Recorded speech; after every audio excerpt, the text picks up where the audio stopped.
Hundreds of people were seen taking a dip in a huge swimming pool and availing other luxurious facilities while raising slogans, waving flags, and protesting.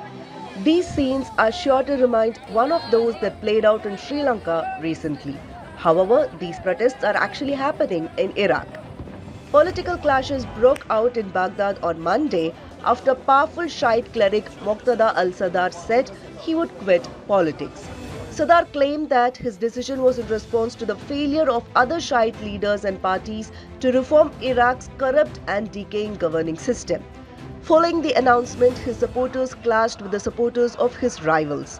Protesters from both factions soon stormed the Republican palace. The Iraqi military imposed a curfew and urged protesters to vacate the zone, but to no avail.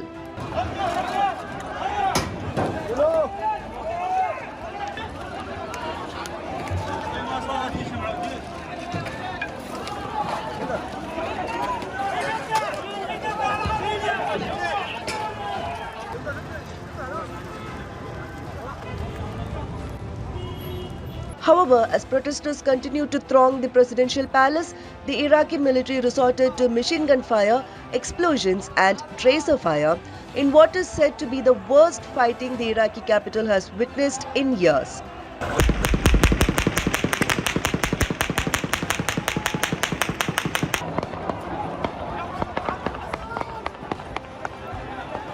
"20 people lost their lives in Monday's clashes. Reports have stated that some of the clashes took place between Sadr's Peace Brigade's fighters and members of the Iraqi security forces, which were tasked with protecting the Green Zone. Sadr has now announced that he will stage a hunger strike in protest against the use of weapons by all sides. Since 2003, Iraqi groups have engaged in sectarian conflict and more recently in intra-sectarian and intra-ethnic political competition. Monday's deadly clashes were accumulation of what was building up since last October when Sadr won an election.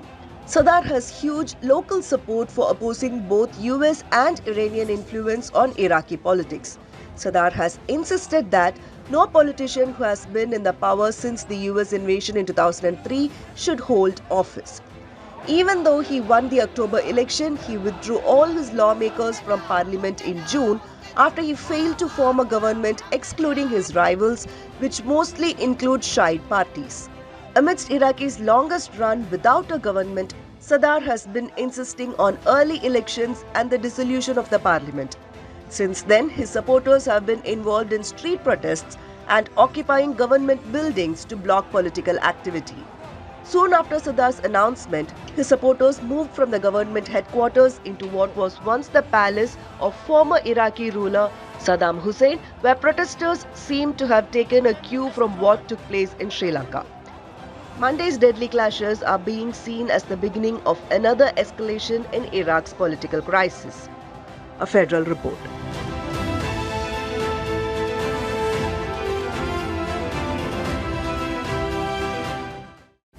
Subscribe to the Federal's YouTube page for more interesting updates.